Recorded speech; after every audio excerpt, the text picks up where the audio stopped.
Chewie, this is kind of your bag to look after. The government, Seymour in particular, has basically, I'm paraphrasing, but we'll get the exact terminology when we play the story, has basically given a directive to Pharmac to keep the Treaty of Waitangi out of Pharmac. And what he's saying is race should never be a contributing factor to meds. And the thing is, I actually agree with him. However, at the moment, the problem is not solved because there are definite situations, especially for Māori, where they get underprescribed meds and they have some pretty big key lifespan markers health markers like lifespan, which shows the current system is not working for them. And what they're trying to do is what they always try and do, and they try and go, in this ideal world, in this utopic world we want, we should not be funding things with having to consider race. And I think we would all agree that in an ideal world we wouldn't. But what you do is you fix the problem first of all, and then you remove the issue. You don't remove the issue first before the problem is fixed. So the thing that they haven't done, and they won't do, and we'll show you some footage shortly, is they haven't gone, there should be no consideration of race at all when it comes to, applying for meds. Okay. So what about all those issues within the health system that involve race, like Māori dying much earlier than anybody else? Tell us how we fix that. No, we don't have an answer to that. But we just know there should be no issue with race when it comes to the medical fraternities. But there is an issue because you can see in the statistics that some races get impacted more than others. But we should never consider race when it comes to prescribing meds. But okay, David, we'll go with that. But let's do it this way. Rather than pulling out the safety net and then saying there should be no issue, how about solving first and then removing an unnecessary safety net? Maybe that would be a long-term thinking, Chewie, other than the short-term thinking, which they're going to do. No, we're going to deploy David Seymour's favourite tactic. It's called the Atlas shortcut. Basically, you can just say everyone's equal if you just draw an arbitrary line in time and ignore any and all context and history that's led us up to this. Everybody's equal. Everybody's equal now. Because there's no obvious segregation. Well, because I say so. That's what it is. Because I say so. It's because I say so. Because we're going to disregard any and all reports that look into cultural factors at all. We're going to disregard any reports that have pointed out decades of systemic issues around race and unfair treatment in the health system, let alone other systems like the judicial system. We're just going to ignore that. So as long as this is predicated on not paying any attention to the past, not paying any attention to evidence that has been produced through research and that sort of thing, if we can just ignore all of that, look at the All Blacks, see that there's some white faces there and some brown faces there, so we're all equal. Based on that, then Pharmac can just throw that out the window. Yeah, and I think this is incredibly dangerous, and I think this shows how deep a thinker David Seymour is when it comes to this, and that it is a children's paddling pool level of thought that he just wants to take this pseudo intellectual high point of going, well, I can't be racist because I don't see color. It's like I don't see a problem because I am choosing to ignore it. And I'm choosing to ignore it in a way that benefits one side over the other. And Chewie, when you finish a very well thought out point like that, we should have some kind of sting to play at the end of it. Big hairy news, big hairy news, big hairy boys with big hairy news. I just think like at the end we could do some kind of sting. What I was going to say is we have gone onto this story, actually. We've actually fallen into this story already, by the way. It is exactly what we talked about last week. This government, and particularly David Seymour, be cautious of their language. They use language which sounds appropriate. We shouldn't have to make decisions around medicine based on race. Yeah, we shouldn't.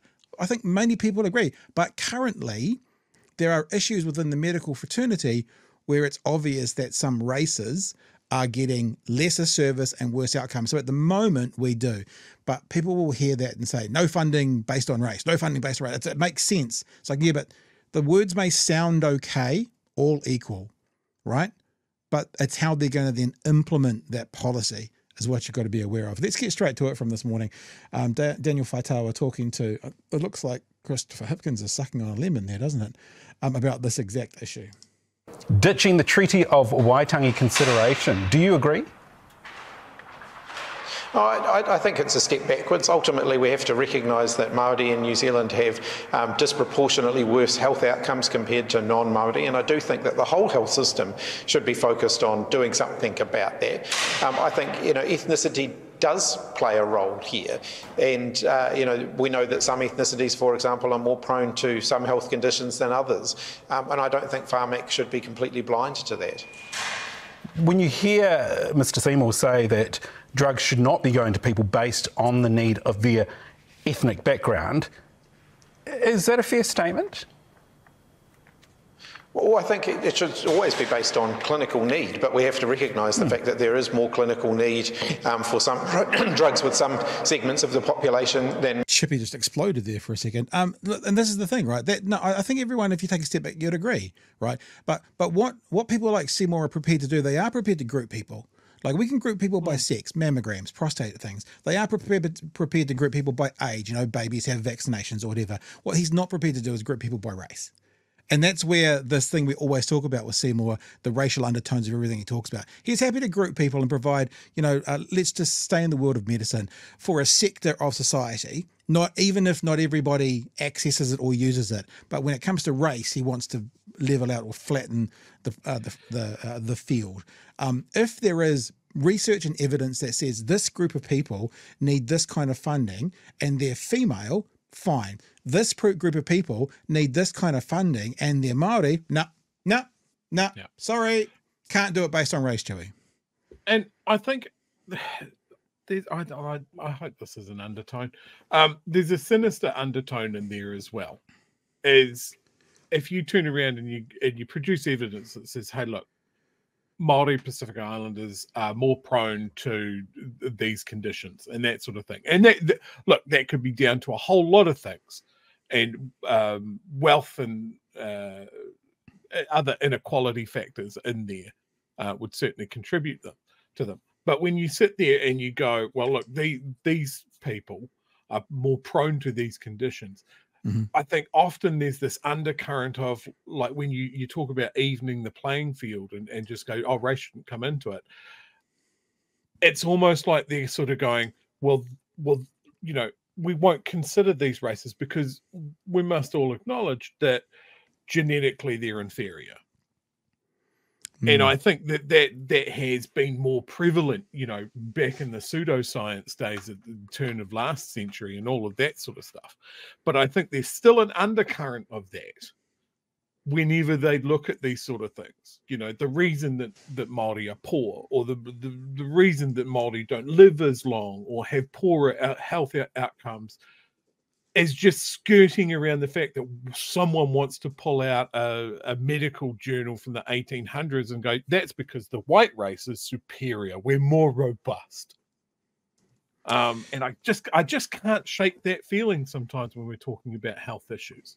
Yeah. Yeah. There seems to be, and I'm thinking about it as we're talking, kind of three ways to do this, right?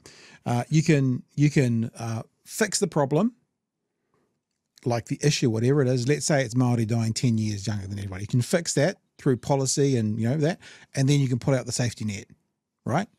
You can pull out the safety net whilst you have a plan to fix the problem, right? Which I wouldn't necessarily sign on to, but if you pull out the safety net and say, now we're going to do ABC, that would be then a plan. Or you can just pull out the safety net. And the latter of those three things is how this government is operating in everything.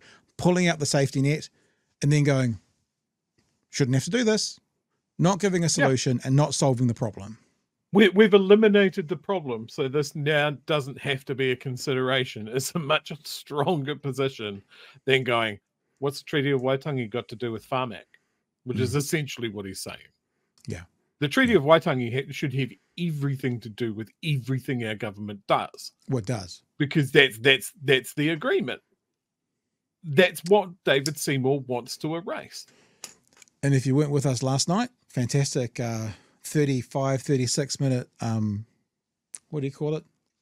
Resource, that's what I'm looking for, as to understanding why what ACT is doing with their treaty principle is null and void. It is not what the treaty says.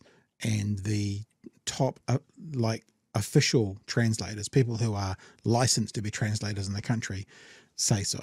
Something I learned last night, Joe, this is a little bit of a tangent, but then I'll get back to the story, is I didn't know this. In the treaty, when it references New Zealanders, it's talking about Māori. Because in that time, the people they called New Zealanders were the Māori. The other people were called the English or the British or the settlers. So people read that today and they see New Zealanders and they think everybody. But in the treaty, when it was written New Zealanders, they were referencing specifically to Māori. Context matters. Right, let's get to the end of this. There's about 30 seconds to go. With others. And so I don't think we should be blind to that. I also think that, you know, if you look at the way Pharmac have viewed their relationship in terms of the Treaty of Waitangi, it's been about involving Māori in decisions that affect their healthcare. What could anybody object to about that? I think everybody should be involved in decisions that affect their healthcare. But I guess the question is, how much of a factor is the treaty, though, when it comes to determining whether or not a drug should be funded? Well, ultimately, we have a massive disparity in New Zealand. There are poorer health outcomes for Māori than for non-Māori. And I think that all of the different agencies that work in health should do something about that. There you go. There's the thoughts around...